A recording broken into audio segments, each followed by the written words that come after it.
Good morning, everyone. Thank you so much for joining us for DEI Bytes, moving toward inclusive IT technology and terminology. We will get started today. Please remember to stay on mute. If you have a question throughout the presentation, feel free to throw it in the chat. And as moderator, I will make sure that gets to our speaker. Allow me to introduce Matt. Matt Beglinger was born and raised in San Jose, California, and received his MBA from Texas A&M Commerce. Today, he lives in Ankeny, Iowa, with his wife and 3 daughters. He is an IT manager at Unity Point Health, managing Epic inpatient clinical and pharmacy teams. In his role, he and his teams are responsible for the primary acute care applications used throughout Unity Point's hospitals and all of their pharmacy and medication software. Matt, with that, I will turn it over to you.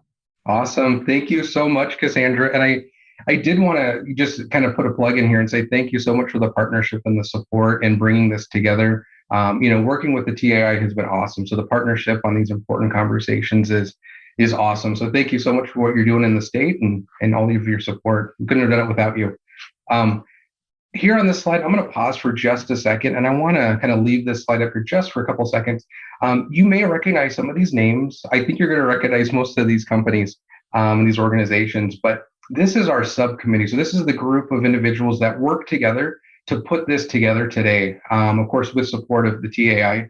I think many of these people are on this call today and just awesome individuals who really care passionately about what we're doing here.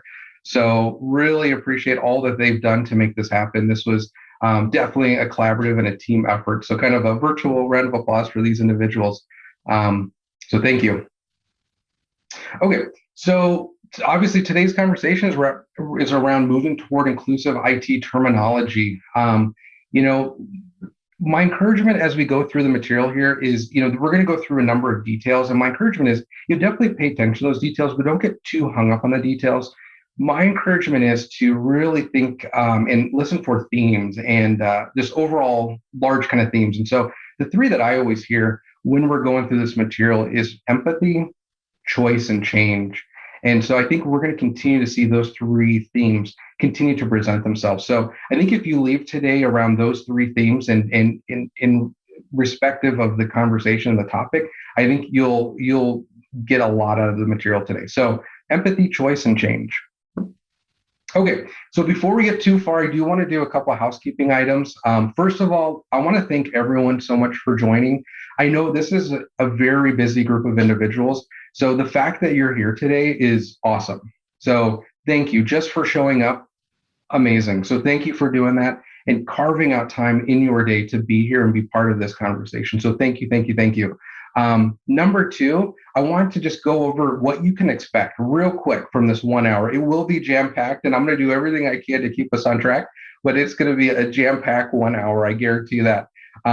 So roughly for the first 15 to 20 minutes, we're doing what we're doing now, which is me just presenting on the material. Once I'm done, hopefully that's about the 9:20 mark. We're going to do our best here. For about 30 minutes, maybe a little bit more, we're going to go into breakout sessions. So be ready for that. So that does mean you have to pay attention because we're going to ask you to have conversations around this material. So that's going to be about 30, 35 minutes or so. With any luck, that's going to leave us with enough time to kind of wrap up and leave you with some great resources to bring back to your organization. Because ultimately, we want to equip you with information that you can bring back to your organization and make positive change. So, and then finally, number 3, I know Cassandra had mentioned this, but make sure that, keep yourself on mute. At this point, keep the cameras off if you wouldn't mind, just because we want to minimize distractions. Now, once we go into breakout rooms, the opposite. We're hoping you'll turn those cameras on. We're hoping that you unmute yourself because we definitely want that awesome collaboration. But for a little bit, we're asking those who are staying off just so we can continue to have just so we can kind of focus on the material. All right. So here we go. So just some quick housekeeping things. Now, I want to start this with just this statement. And the intention of this statement is just to create awareness. offensive and exclusive terminology exists within technology. And I want to break this down just a little bit. I think we understand what we mean by offensive, but it's the exclusive. And as I thought about this over and over, I'm like, I don't know if it was the best term, but what I want to say is exclusive. What we're really trying to say is it's not exclusive to technology. This happens a lot of places, right? But what it means when we say exclusive is that it's excluding people from participating. So that's really what we're saying here, is so that some of the words that we use in technology, oftentimes unintentionally, will kind of make people feel not welcome, not included, not part of the group.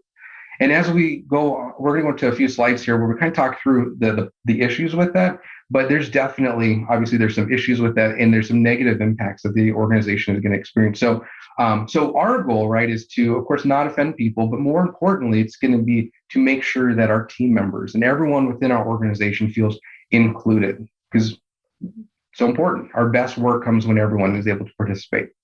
So, examples.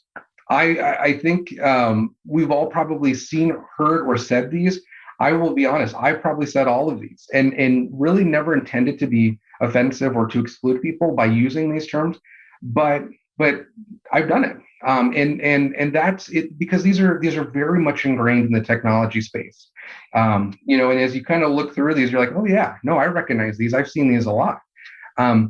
And so, it all starts with awareness, is, really thinking through, why was that word selected? And how could other people, when they hear that word, how could they internalize that? And what might they be thinking when they hear these words? And so, for example, if you're not aware, I'll kind of go through a couple of these, but whitelist and blacklist. What that's really saying is it's actually an allow list or a deny list. So whitelist, allow, blacklist, deny. I think it's interesting, of course, that we associate allow with white and deny with black, right?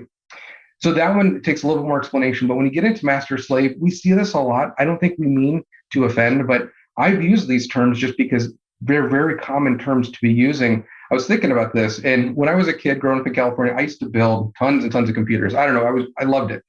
And if it's going to date me, but if you go back to probably 20 years ago, when you'd have these storage devices, right? So hard drives.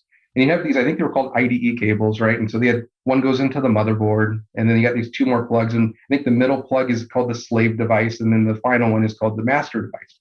And you would change pins on the storage device, whether it's a CD-ROM or a hard drive. And we called them, that's what it was called. It was called master and slave. And didn't think anything of it. Now I do, but at the time I didn't think of it because that was the terminology. In fact, I think it was even printed on the device itself. Three amigos. I have not seen this in my environment, but one of our DEI community members does see this pretty frequently in their environment. And three amigos is really used heavily, from what I'm understanding, in the SCRUM environment. So it's a collaboration technique. So this is a term that we see commonly. Man hours, where that one, could be exclusive or offensive is, what we're seeing is a lot of organizations are actually switching from man hours to person hours or engineer hours, or you pick the more generalized term, but you can see the issue there. Grandfathered, I think we know what that means, but really what we're seeing also organizations is switching grandfather to legacy. Backlog grooming, that also goes back to SCRUM. That is something that years ago that they've moved away from, and they've updated that to backlog refinement, but it still is there. The hard thing with changing language is that once you begin using it, it's very difficult to kind of retrain yourself. And that's really, it's a conscious act. It starts with awareness and having to create that conscious decision to start making different choices in your word selection. And I am always trying my best to not reuse some of these words. Because I'm learning too. I'm a work in progress as well. So the last one is kind of fun, and the reason I wanted to throw this one in here: green network versus red network. Why would that be an issue? And I don't know if it's so much of an issue as just it's kind of fun to kind of call it out. So typically, if I got this correct, I was never a network admin. I always wanted to be, but I never was. But my understanding is that green network, right, is going to be your safe network, and your red network is going to be your more your external, your more dangerous network, right? And so why is that an issue? Well, if you look up the word green or red in the dictionary, it's not going to say safe or unsafe. It's going to say, somewhere on the color wheel, green is here and red is here. And so it requires some level of interpretation. And so the issue is, if you don't understand that, then you may not understand what the words that people are using. And so that's so important that we use words that people can understand without requiring interpretation. So, okay. So what this boils down to is this awesome term. It just really sums it up well. It's called a microaggression. This was a new term for me this year, but it really sums it up well. So, and I found a definition in psychology today that does a great job of breaking down what that means. And so it's really three parts. The first part, and I'll just read it here. The first part is a microaggression is a subtle, often unintentional form of prejudice.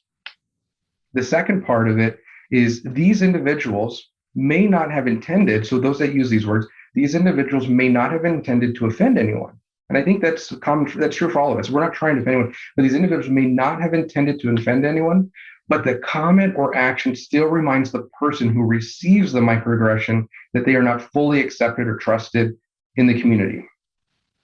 And then the third one is people are often well-intentioned and they want to consciously promote equality, but unconsciously they may act differently. And so really it's just kind of creating the awareness of what's occurring. And this kind of goes back to that empathy theme is, we've got to think about the word choices that we use, because ultimately language is beautiful, right? Because every single word we use is a choice. When you think of a sentence, every word that makes up that sentence is a culmination of choices. So if you've got 15 words in a sentence, in theory, you had 15 choices. You could have used this adjective or this noun or this pronoun. And our personalities come through in our backgrounds and who we are comes through in the words that we choose to use. And so oftentimes people aren't intending to be offensive, but when you really think about the word choices that we use, and myself included, they can cause microaggressions. So, and the cool thing though is that we have the ability to choose words that actually, instead of pushing people away, they actually pull people in. And really, that's where inclusivity comes in, right? And so I didn't do anything with this other than I wanted to just share this quote because I thought that this was a perfect quote on the power of inclusivity in the words that we use. And so this is from Twitter's engineering chief. His name is Michael Montano. And he says it well. He says, inclusive language seeks to treat all people with respect, dignity, and impartiality. It is constructed to bring everyone into the group and exclude no one. It is essential for creating an environment where everyone feels welcome. And what's so neat is that we have the power through the words that we choose to actually create this inclusive environment, to make sure, to reinforce you are welcome. You can be part of this team. We want you here, those kinds of things, versus using words that can push people away. Okay, so I don't know if everyone had a chance to listen to our pronoun DEI Byte from a few months ago, but if you were able to attend in Cedar Rapids or you've seen the recording, and if you haven't seen it, I highly recommend you go out to the website and watch it, the TAI's website. But they actually have this slide. So I stole this slide, I'll admit it, because it completely applies here too. Really, whether we're talking about pronouns, we're talking about the terminology that we're using, it doesn't matter. At the end of the day, what we're trying to do is create an environment of inclusivity. And you can actually measure the impact of inclusivity versus an environment that is exclusive and only certain people are welcome. And so these are awesome. You can see, I'm sure you recognize all these things like Gallup and, the different journals here. But so these are real numbers. In an environment that is inclusive, employees are going to outperform their peers by almost 150%. In an environment where there's a lot of competition for talent and skills right now, and there's bidding wars, it's very costly to lose anyone, right? So we're in an environment now where we want to retain our talent and our people. And so one way you can do that is by creating an inclusive environment. And so the second bullet here is, as it says, you can retain and promote more untapped talent. Third one is you can make better decisions as a company. Number 4, you can ship more work. And finally, it actually has a bottom line return. You generate better financial returns. So so there's actually hard numbers behind what we're talking about. Is if you can create an environment, and whether it's terminology or pronouns or anything that you can do to create an environment where people feel welcome and included, there is bottom line return. Not only that, but it's really the right thing to do. But you can measure the impact. So, all right. So a couple things to know as we started doing research into this, because we had questions around this. This is why we selected this topic, because we wanted to understand, we wanted to unpack this. And what we found is actually this is not a new conversation. This has been going on for some time. So I actually stumbled across an article that showed that in 2003, LA County actually, with their contractors and who they work with, they had to use inclusive terminology. And that was almost 20 years ago. That was 18 years ago.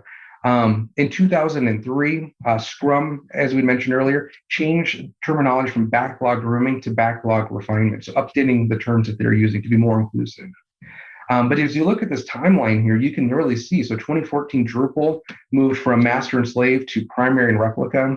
2018, Python went through all of their terms and basically moved them towards inclusive terms. And in 2020, of course, through the George Floyd, issues and just how this became a topic and a conversation. 2020 was kind of, I would say, that pivotal year where, as you can see, a lot of these organizations started to get on board and started to really look through the terminologies that they were using and updating policies, guiding principles. And so you can see Git and GitHub, Apple, the Google Chrome project, Twitter, Cisco. So there's a lot of examples out there. So if your organization is just beginning to get into this, or maybe you're already started, but you're looking for more inspiration or more ideas, you don't have to reinvent the wheel. What I've seen as we went through a lot of this research is that there's examples out there that you can take. You can take their ideas and you can take their examples, and they're very public about this because they want to have positive change. And so Twitter, which we'll touch on in a second, has a really awesome alternative guide. So they may have used this before, and today they're using this. And maybe that's good enough. Maybe that's all you need to do is take that to your organization and start moving in that direction. If nothing else, great examples. And so you're not alone. And there's a lot of great people and organizations that have already started to pave the trail for this. Okay, so how do you choose better terms? I think now that we've kind of talked through the awareness and we've talked through the why and the impact. Hopefully you're thinking, boy, what words do we start using? I don't want to kind of recreate or start using new words that really didn't solve the issue. And so we came up with really what we're going to call 3 criteria for choosing better terms. And the first one here is really use terms that don't have implicit bias, right?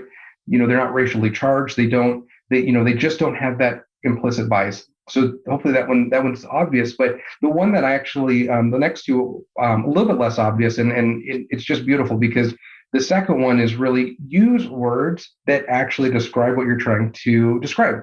And so if we go back to the red network and the green network example, perhaps a better example would be a safe network and an unsafe network kind of a thing, so that people don't have to, and get into the third point, you don't have to interpret what you're trying to say with that term. I think oftentimes in technology, I think we're really guilty of using a lot of jargon. We use a lot of terms that people within our industry understand, but new people that are coming into the industry may not understand. And so it does require some interpretation. If we're trying to create an environment where we want people to feel included, that includes everyone. People that are new to the environment that maybe have not heard these terms before. So this is always an opportunity to say, to pick words that really are saying what we're trying to say. And so we'll go through a couple examples here in a second. But if you stick to these 3 points, I think you're going to be in a good spot. You and your organization, as you're maybe looking through words, to say, okay, as a litmus test, if we run it through the 3 criteria, is this an inclusive term? Is this an inclusive word? And if it passes these 3, great, awesome, then keep it. But if you're thinking of, but if you have something that fails and you're like, you know what, I really want to find a new word, great criteria. These 3 criteria, I don't think are going to fail you. If you run it through these 3, I think you're going to find the perfect words to use. Okay. So Twitter, if you're looking for a great example, I want to leave this resource also with you, that Twitter has done an amazing job of kind of looking at the words that they use and then being very public about their word selections. They went from this to this, and I'll go through a few of them here. And they, from what I can tell, it seems like they definitely want everyone to be able to access their resources and say, we're interested in tackling this as an organization. Let's look at what Twitter did and use them as an example. They're very happy to share this. From what I can tell, it's very, very public. So I do have a link down there. It's a CNET article, and I believe it links to other articles. But if you even just do a Google search for Twitter and kind of put some keywords in, move towards more inclusive terminology, something like that, you're going to get a lot of resources. So I would highly encourage you, if you're looking for a place to start, Twitter would be a great one to start with. And really, that started early last year. There were 2 engineers that really, as they kept hearing these terms over and over in their environment, like master and slave, they're like, why are we using this term? And they said, enough is enough. I don't want to, I don't feel comfortable with these words. I don't think they're acceptable. We got to move away from them. And so they brought the issue to their leadership. Leadership said, yeah, we have an issue with this. Thanks for bringing this up. We're going to support moving towards more inclusive terminology. And so their leadership got heavily involved, and they've done this exercise. And so a couple things I did want to leave you with is, so some examples so you can kind of see what they did was, they went from whitelist to allow list, blacklist to deny list. Master slave was kind of interesting. So obviously they said that we shouldn't be using that, but what should we be using? And what they determined was it kind of depends, right? It kind of depends on what we're trying to describe. And they went to either leader follower or primary replica or primary standby. So depending on the situation, let's say it was a programming, they're working on programming, they got code, and they've got a primary routine and a secondary routine, or a primary routine and then a failover, or things like that. It actually did a really nice job of really being terms that made a lot more sense for the situation or what they were working on. And so, they kind of removed a lot of, or all of their gender pronouns. So for example, I'll be honest, I use guys a lot, and that's something that I'm working on, but they moved towards more inclusive terminology. So folks, people, y'all, right? Where there's no gendered pronouns there. Grandfather became legacy status. Man hours became either person hours or engineering hours. Even things like sanity check or dummy values, they changed. So dummy values became a placeholder value or a sample value. Sanity check became a quick check or a confidence check or a coherence check. So really, I think what I picked up from them is, obviously they wanted to move away, but then they wanted to use this as an opportunity to pick words that did a much better job of explaining what they were trying to explain. And I think they did exactly that. So if you're looking for examples, I think Twitter is a great place to start. Okay, so now the fun part. So we got through the material, but now the fun part will start, and we're going to go into breakout sessions. And so I would assume most people have been involved in a breakout session, but if not, I'll kind of explain how it works. You are going to be in a group in a little bit. You're going to be like pulled away. I think you'll see a little countdown. You're going to be pulled away into a group with, I want to say, 4 or 5 others. So we're trying to keep them small. Even though there's a lot of people on the call, we're trying to keep it small because we really want that great collaboration. We want to make sure that you feel comfortable and that you have an opportunity to actually, say to be involved in that conversation. And so keeping them small. There's going to be 3 breakout sessions, and before we send you away, we're going to explain kind of what we're looking for your group to talk about. Our encouragement is when you go to a breakout room, and when you're the first thing maybe you want to do, or maybe when you're wrapping up, you want to make sure that you identify a spokesperson, because definitely for the sessions 2 and 3, we're going to be asking just for some feedback. What did your breakout room talk about? And we're going to randomly call on groups. And so it'd be good to have a spokesperson identified early. So then if you happen to get called on, if your group happens to get called on, then you'll know, oh, well, that was, this person, is the one that was our spokesperson and knows what we talked about. So definitely think about that, kind of identify spokesperson. We'll tell you how long you're going to be gone for. You're going to be automatically pulled away, and then you're going to be pulled back. So, and there should be a warning when you get pulled back that you're going to be zapped back. Okay, first one here, very simple. Breakout room 1 or breakout session 1 is really around introductions. It's short and sweet, it's just 5 minutes. And because of that, you're going to have to go quick. So let's assume there's 5 people in your room. You're going to get 1 minute each. So the only ask here for this first one is it's just an icebreaker. But hopefully it's also an opportunity to do some networking. So the first one here is introduce yourself,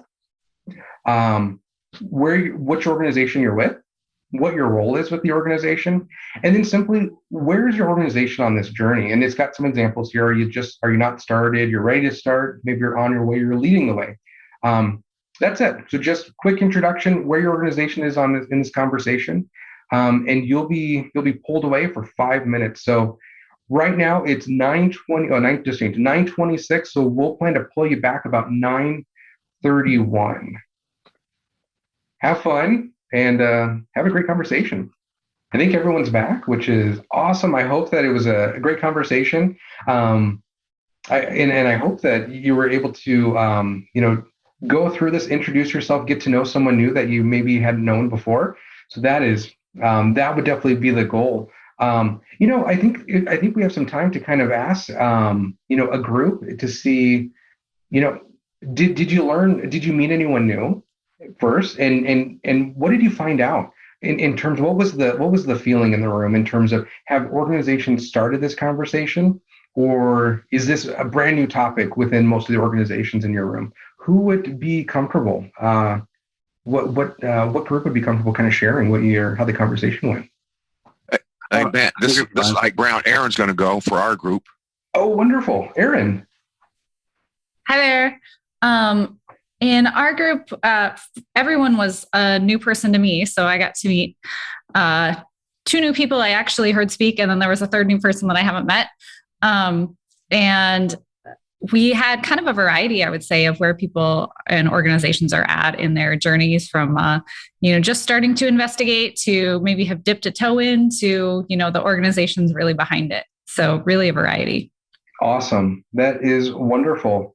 Okay, cool. So, just a variety of experiences, and you got to meet new people, which is awesome. That's great. Thank you, Aaron. If we could call one more, and I feel like there was another individual that wanted to talk. I was group 5. Awesome. The other 2 people in my room were from the same team, so they knew each other, but I didn't know them. But in general, I think they were maybe a little further down the road than we are, because I'm just kind of starting and looking at some of the terminology, but they were actually converting, moving some systems from one place to another, and actually converting terminology inside of like batch files and things to try and change. They had a good migration point and a good time to change the terminology. So that was kind of interesting. So then they were starting to work on that. Okay, that's fascinating. That is really fascinating. So that really kind of speaks to, really the technical aspect that, obviously it's Technology Association of Iowa, we're from many different organizations, but of course technology touches on all of our organizations. And that's really neat kind of to hear that story where, they found that there was that perfect time. There was an intersection there where they wanted to do this and the timing was perfect and they did it. And that's awesome. So perfect. Well, tell you what, I'm from just the 2 groups that reported in. I think that's wonderful. It sounds like the conversations were great. I'm hoping that you're able to make new connections and really learn from one another. And that would be the goal here, especially with breakout sessions 2 and 3. Is we're going to dig a little deeper and really want to use this as an opportunity for you to learn from each other, right? And hopefully gain, some new colleagues that you can bounce ideas off or you can learn from. And so, awesome. So as we go into breakout session 2, you're going to be with the same group. So now that you've met them, now let's dig a little deeper. This one, you're going to have a little bit longer. So you're going to have 10 minutes on this one. And really, because ultimately I would say the goal here is, now that we've kind of talked through awareness and kind of the issue, and I'm just sure that everyone kind of would love to move this direction, but kind of the question is, what is that next step, right? And so for this breakout session, where I would love the group to go is, so you're going to be back with that same group and go here with them. If you really kind of brainstorm, what is that next critical step? What can you do? Like, for example, this afternoon to get the ball rolling, could you maybe introduce the idea to your coworkers, maybe your leadership, or maybe just jot some ideas down, or kind of, think through, kind of contemplate and let it kind of sink in. What can you do this afternoon just to kind of get that ball rolling? And again, the next one is, how can you introduce this concept to your team, your leadership, organization overall? Are there any quick wins that you can secure? Because obviously we can get quick wins. That's awesome. I mean, it's going to be a process. It's not going to happen overnight. But are there any kind of maybe easier, low-hanging fruit, quick wins that we can go after, that we can do? And then finally, if you're already on the way towards this, what can you do to take it further? So if, let's say, you've started this conversation or you already started making changes, what's the next thing you can do? So really just kind of all around, what are those next steps that you can take? And so for this one, you're going to be beamed away for 10 minutes and just keep the great conversation going. And then when we come back, call in a couple groups and just ask how that conversation went and what'd you learn? Awesome. I think everyone's back. Okay. So I hope that went well. I'm excited to hear how the conversation went, because number 2 is super cool, because it's really that action conversation is, what can you do? And what are the next steps that you can take to really start moving in this direction or continue to move in this direction? So, just paying attention to the clock, we do have, we're kind of running a little bit short on time. So I do want to kind of be respectful of that. So for this, I thought we could call in 2 groups, just kind of would love to know how that conversation went, what some of the good nuggets of information were there. Who would be willing to volunteer for this? I can go. Awesome. Thank you. All right, cool. Our group, we had several good ideas. One of them, and they're already in motion. One of the attendees has an open chat going in Teams already to circulate the details of this and the sensitivity to certain trigger words. That's an ongoing conversation within their company. Another one has control over the contract terms for a supply chain. And they are going to take the step to request control of the language set so that it can be appropriately managed and then associate only with vendors that have a sensitivity and an awareness of the new world, basically. And another is going to bring this topic up in their technology meeting to ensure that everyone gets the new message, right? Certainly these are trigger words that are established, that are just in the vernacular, that we all grew up with in technology. And it just takes a moment of leadership to say, it's time. So. I love it. Awesome download. And it sounds like an amazing conversation. I love what I'm hearing. Thank you for sharing that. Okay. Next group. Does anyone else want to be next? I'll jump in. I can jump in for our breakout group. I think we're group 9. So we were talking a lot about, so what are we doing? And I shared, we have established a team within our organization that's put a lot of structure around this. However, we also challenge ourselves in the technology team, for our own personal growth and development. So I shared just a couple of things that we have encouraged team members and or teams to pursue that are great resources. And I chatted the links out there in the chat. We have several teams that have gone through the United Way 21-day challenge for a lot of, personal development, driving group conversations to be, think more inclusively and to, again, raise everybody's awareness of diversity and equity and inclusion.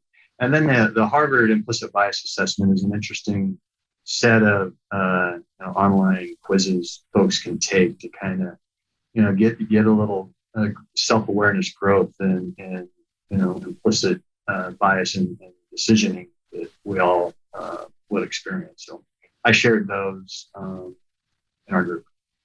Awesome. Sounds like amazing resources. Thank you for providing the update. So first of all, sounds like a great conversation. Awesome resources. Thank you for sharing that. And I think just the takeaway is you don't have to feel like you're alone in this. You don't have to feel as though you got to reinvent the wheel. There are resources out there that you can take advantage of and use you just do a search and just find some tools that help you kind of make these changes. So awesome. Sounds like amazing conversations are occurring. So third one, this is the final one. And for time, I do recognize we were hoping to do 10 minutes and we're at 9:50, and so that's not going to work. So we're just going to do let's call it 6 minutes at this point. We'll do 6 minutes to talk about anticipating objections, right? So, these are difficult conversations to have. And some of the, terminology is difficult to change.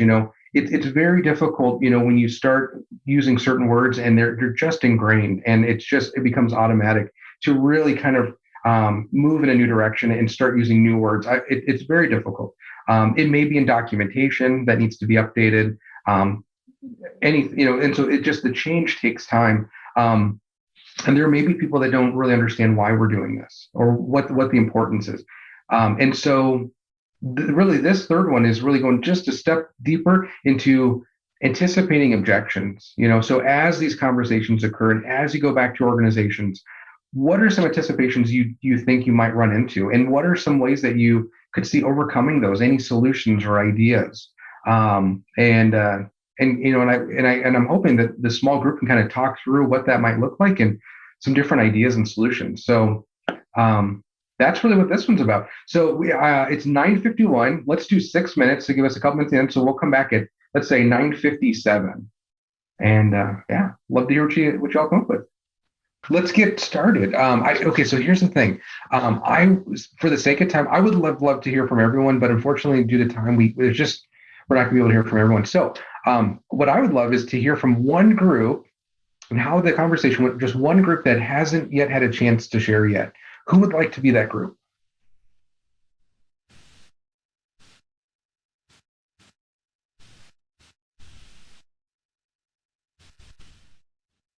And if we don't get volunteers, maybe another group that would love to share. One thing our group brought up that could stand in the way is if, say, we change the title of Scrum Master, then if that goes to our HR and now it's like Scrum Champion, if other people from outside the company are looking at our job postings, are they going to find it correctly if we change the verbiage? And then the flip side of that, if we have a Scrum Master that wants to leave the company, are they going to get looked over because on the resume it says something different? So getting the rest of the industry to agree on a new term could be a major stumbling block. Well said. Absolutely. That's a really good point. And Scrum Master, using the term master definitely came up a lot in the research. I appreciate you bringing this one up. I hadn't really thought of it from a job title description, but you're absolutely right. I mean, I could see that being something that would be definitely a hurdle to overcome. When the industry gets there, not an issue, but until then, it's going to require some creativity in terms of recruitment. And then, of course, applying and being a candidate, in the next position. So you're absolutely right. I would have to think through some good ideas there, but that's a definite point. Excellent point.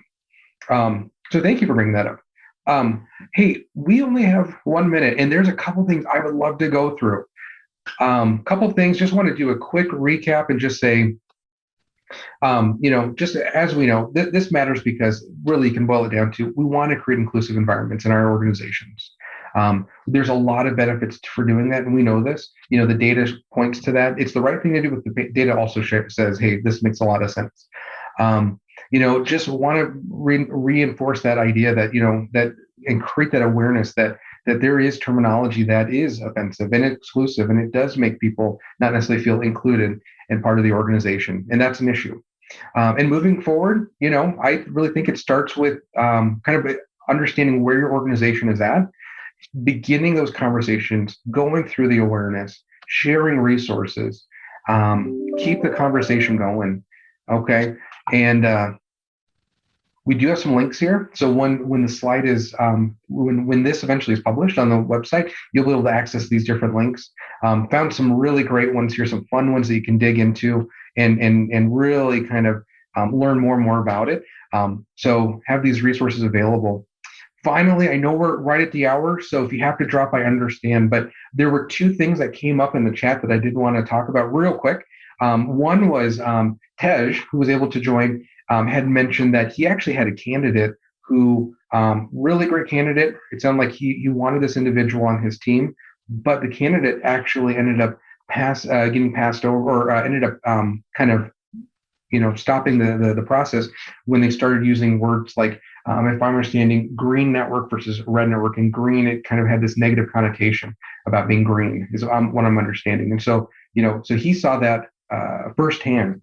The other one was a question that we received around, for backlog grooming, going to backlog refinement, and within Scrum, and really where that comes up from and why grooming is no longer a great word to be using is really around like child predators, right? And grooming children, not something that you want to be associated with, and not a term that we want to be using. So, and refinement, I really think if you go back to the criteria, refinement does a really great job of explaining what it is we're trying to do. We're trying to refine that backlog, these requests, these ideas, and refine it down. And so the word works great as a replacement. And that's really why it's why they've moved in that direction toward refinement over the last several years. And really with that, I'm going to hand it back to Cass. Thank you so much for joining. Thank you for the great conversation. And I know Cass has a few things that she'd like to say as we wrap up here. Thanks, Matt. Just wanted to thank Matt again. Thank you all for joining and for the wonderful, impactful conversations that we had this morning. I hope you all take something new and back to your teams. So thank you all so much, and we'll see you again. Thanks, everyone.